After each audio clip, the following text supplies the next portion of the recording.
أعوذ بالله السميع العليم من الشيطان الرجيم. بسم الله الرحمن الرحيم. الحمد لله رب العالمين وبه نستعين على أمور الدين وعلى آله وصحبه ومن تبعهم ووالاه. سبحانك لا علم لنا إلا ما علمتنا إنك أنت العليم الحكيم. Alhamdulillah, menjaga syukur pada Allah SWT di petang ini. Hari ini kita dah masuk 8 Zulhijjah 1442 Hijriah. Bersamaan hari ini 18 Julai 2021. Saya nak mengkongsikan fadilat-fadilat dalam kita melaksanakan ibadah, bukti untuk mendekatkan diri kepada Allah Subhanahu Wa Taala. Sebab itu di dalam bulan Zulhijjah ini ada satu hari lagi. Hari ini dah 8, esok ya. Hari ini dah 8 Zulhijjah. Esok dinamakan hari Arafah, 9 Zulhijjah. Jadi ada masa lagi hari ini dan esok untuk kita menyertai korban sebagaimana yang dinyatakan oleh Allah SWT. Bismillahirrahmanirrahim. Inna a'tainakal kautsar washolli li rabbika wanhar inna syani'aka huwal abtar. Berbagai-bagai nikmat telah kami kurniakan kepadamu wahai Muhammad, daripada dunia hinggalah yaumil akhirah nanti. Maka kamu lakukanlah kebaikan, dirikanlah sembahyang, keluarkan sedikit daripada harta yang kamu simpan, pendapatan kamu itu, untuk dikongsikan kepada orang lain yang berhak untuk menerima bahagian, yaitu melalui korban. Sebab ini korban ini setahun sekali sahaja, tuan-tuan. Kita boleh buat perancangan korban ini. Ya, boleh buat perancangan korban ini. Bukannya maknanya kita melakukan korban itu ya untuk kita mendapat fadilatnya sahaja, tetapi keuntungan kita dapat membantu mereka-mereka dari kalangan orang asnaf-asnaf yang tidak mampu untuk merasai nikmat-nikmat, iaitu dagingnya, apa semua. Ya, tambah masa ini, ya Allah, tuan-tuan muslim-muslimat, PKPD, ramai yang orang sukar untuk mendapatkan peruntukan keuangan, sehingga kan ada di antaranya ya terpaksa mengangkat bendera putih. Bukan bermakna dia kalah, tetapi mengaku kesusahan dia. Ada ramai nak makan, semua nak makan, sedangkan hasil kita duduk di rumah. Tuan-tuan muslim-muslimat, kita dah merasai duduk di rumah. Tentu makan kita nak, setiap kali nak makan, tambah-tambah budak tak sekolah, anak-anak tak sekolah, nak makan saja, keperluan. Sebab itulah kita, bulan inilah bulan yang mubarak. Sebab Allah telah bukakan injab untuk kita mendapatkan pahala.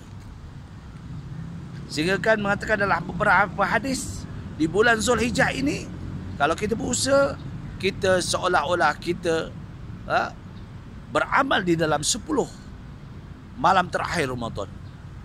Padahal kita nak menunggu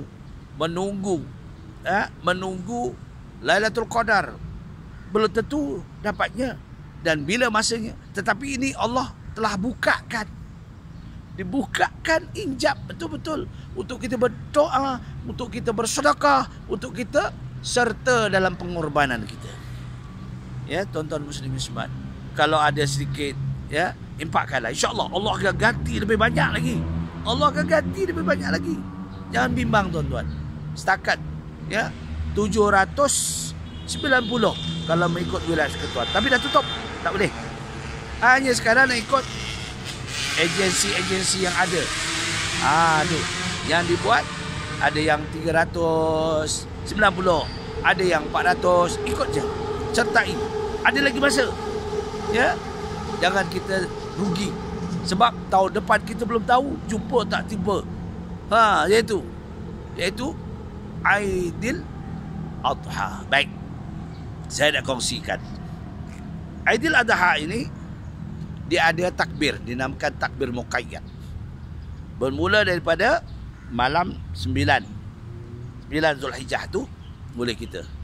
Lepas maghrib kita akan bertakbir sampailah kepada esok subuh kalau mampu.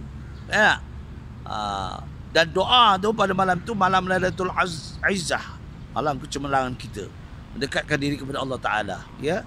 Kurang-kurang kita buat solat awabin ma'al istigharati, ya, yang saya katakan telah lalu. Ya. Usalli solatan awabin ma'al istigharati raq'atan lillahi taala. Kemudian solat taubat, solat tahajud, solat hajat. Itu je. Lepas tu banyakkan istighfar. Istighfar yang paling mudah. Ya, la ilaha illallah wahdahu la syarikalah, lahul mulku wa lahul hamdu yuhyi wa yumitu wa ala kulli syai'in qadir. Kalau boleh, ya, sampai 1000 ataupun sampai 500 ataupun sampai 200 ataupun sampai 100. Ya. Ini amalan yang bagaimana kita nak mendekatkan diri kepada Allah Taala dengan amal-amal yang Allah berikan hari-hari yang tertentu, yang munajat doa kita bulat kepada Allah. Mudah-mudahan, ya, ujian demi ujian kita kena sabar. Bagaimana ujian Nabi Ibrahim AS? Tengok, Nabi Ibrahim AS sampai usianya lanjut menjangkau 90 tahun baru Nabi dikurniakan zuriat. Ya, Nabi berkahwin dengan Sarah, ya, tidak dikurniakan zuriat. Kemudian Allah memerintahkan supaya Nabi Ibrahim itu berkahwin dengan Siti Hajar. Bila dapat zuriat pula, ya, Allah memerintahkan supaya diletakkan kerana di antara Safa dan Marwah. Ketika kecil lagi ditinggalkan oleh Nabi Ibrahim untuk berdakwah ke Palestina. Ini perjuangan Nabi Ibrahim dengan sabarnya Nabi Ibrahim.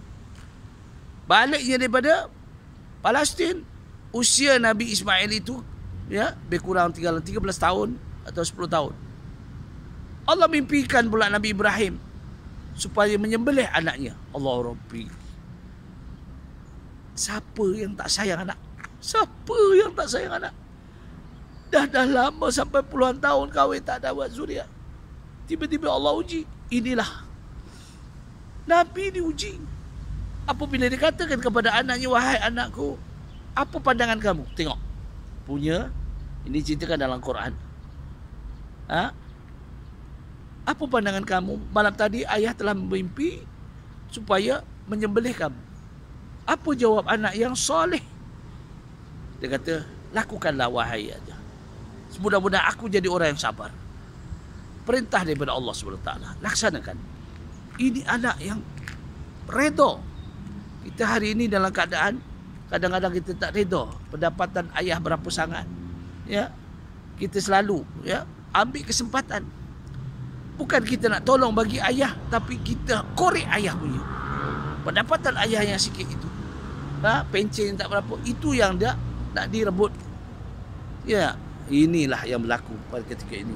Jadi kita macam mana menjadi anak yang soleh dan solehah. Sebab itu bukan senang.